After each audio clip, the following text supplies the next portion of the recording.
Salut à tous, c'est Matt. Dans cette nouvelle vidéo, je vais évoquer avec vous mes performances de trading de la semaine écoulée.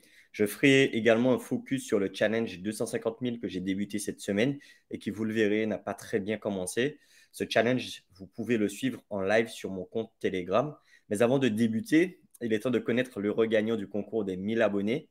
Il aura la chance de remporter le livre de Mark Douglas, trader entré dans la zone, référence dans le domaine de la psychologie du trader. Donc, sans plus attendre, on va aller voir et désigner le vainqueur de ce challenge. Donc, nous voici sur l'écran et je vais utiliser YouTube Comment Picker pour désigner le vainqueur. Voici la vidéo qui était concernée par le concours. L'idée, c'était que vous commentiez cette vidéo, que vous likiez la vidéo et que vous vous abonniez à la chaîne. Donc là, on ne va pas désigner un seul vainqueur, mais deux vainqueurs. Et voici la liste des commentaires qui seront éligibles à la victoire. Bonne chance à tous. On va donc démarrer le concours et c'est parti.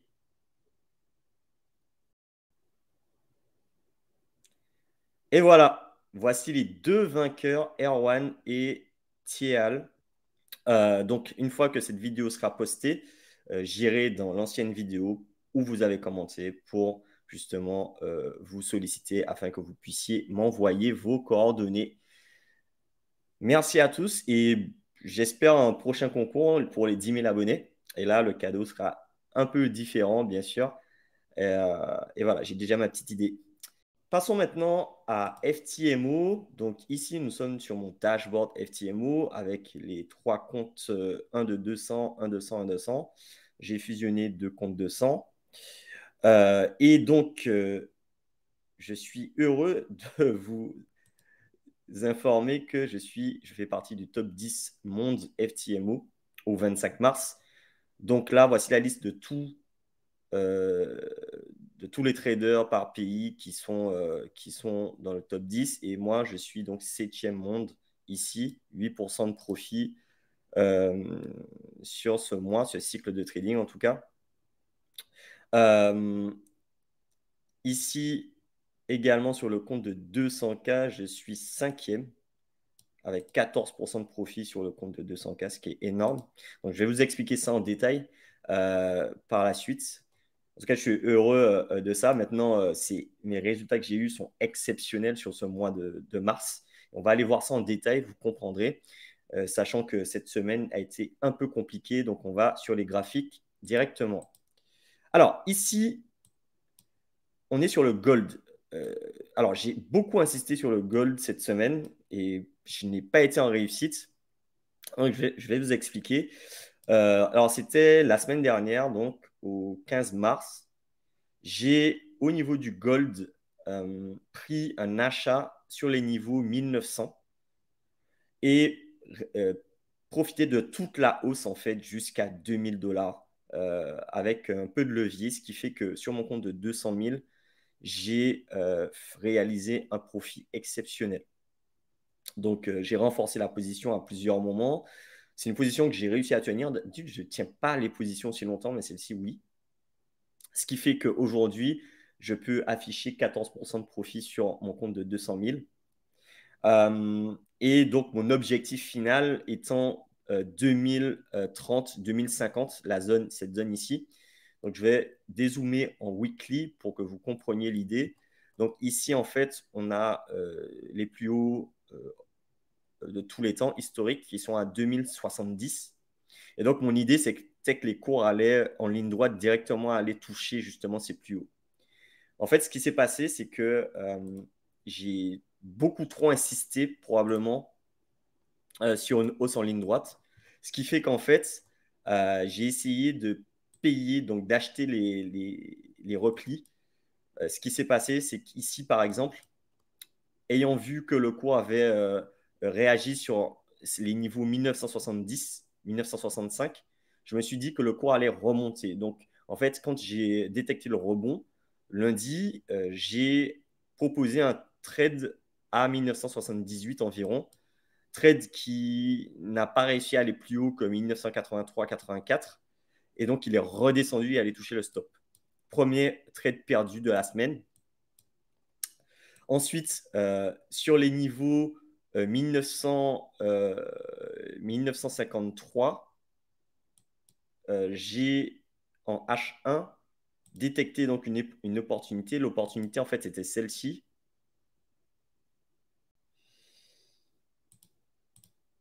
Voilà. Donc, on était sur support. Donc, moi, en fait, ce que je vois, c'est une oblique et je me dis, tiens, rebond H1, je vais prendre l'achat et stop loss sur les plus bas. Donc, j'insiste parce que mon biais est haussier et en fait, pas du tout. Le cours va directement toucher le stop loss. Je suis échaudé par la situation et en fait, ce qui se passe, c'est que je manque cette opportunité. L'opportunité qui est ici, je la loupe totalement. Ici, j'ai une opportunité justement de reprendre un achat. Le cours consolide, il casse donc la zone ici. Et en fait, au lieu d'acheter ici pour récupérer la hausse, en fait, j'hésite. Donc, je ne prends pas. C'était au niveau de la Fed, en fait. Et donc, j'entre trop, probablement tardivement, sur le cours une fois que je vois un avalement haussier en H1. Donc, je prends le trade à 1981-82. Le cours monte et va toucher les 2000. Dans ma tête, bah, ce support-là n'existe pas encore. Cette résistance, pardon, n'existe pas encore à ce moment-là. La résistance, pour moi, elle est à 2008. Sauf que le cours ne va jamais, jamais dépasser ces niveaux. Alors que moi, je vise beaucoup plus haut, 2030. Donc, moi, ce que je fais, c'est que je mets mon stop au point d'entrée. Finalement, le cours va aller toucher mon point d'entrée et me sortir. Le cours remonte et je fais l'erreur de prendre un nouveau trade, mais beaucoup plus haut, à 1995, parce que je suis persuadé que le cours va aller remonter, casser les résistances. Ce qui n'est pas le cas. Le cours va aller descendre et je clôture manuellement. Donc finalement, en fait, j'ai 3 trades sur le gold qui ont été perdants cette semaine. Vraiment, vraiment très mauvaise semaine à ce niveau-là. Sur tous mes comptes, hein, je les ai pris.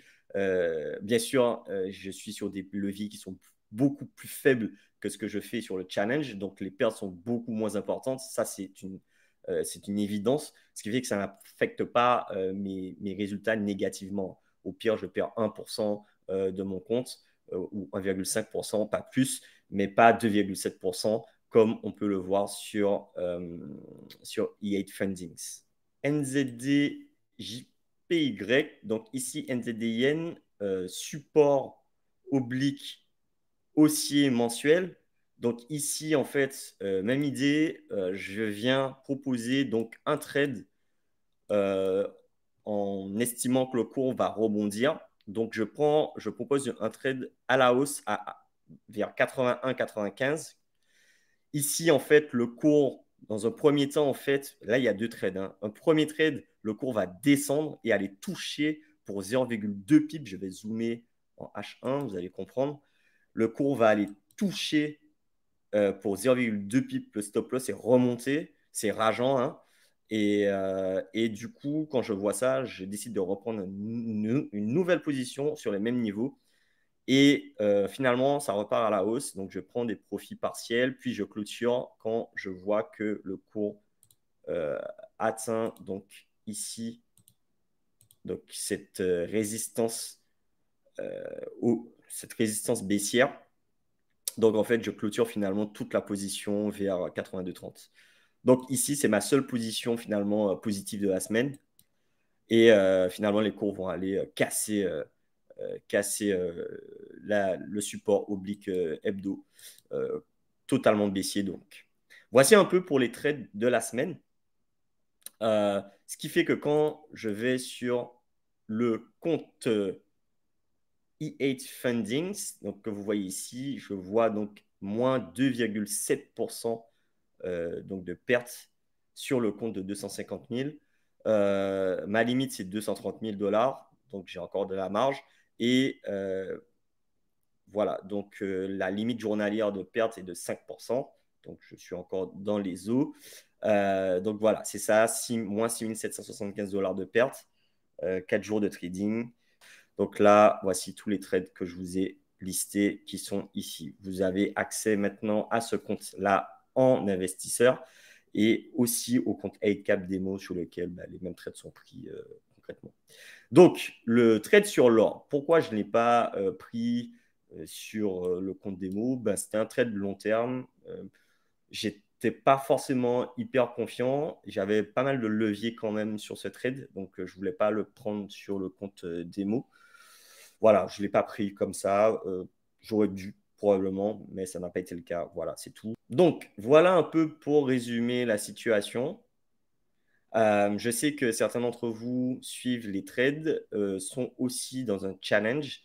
Je suis vraiment désolé pour ces pertes. Maintenant, rien n'est rédhibitoire, hein. On est toujours vivant. Je suis toujours vivant. Donc, il y a encore jusqu'au 19 avril pour remonter la pente. Ce que je vais tâcher de faire. J'ose espérer qu'on va réussir à atteindre les 8% de profit sur E8 Fundings. Voilà un peu pour résumer la semaine de trading. Donc moi, en fait, j'analyse un peu pourquoi j'ai loupé cette semaine.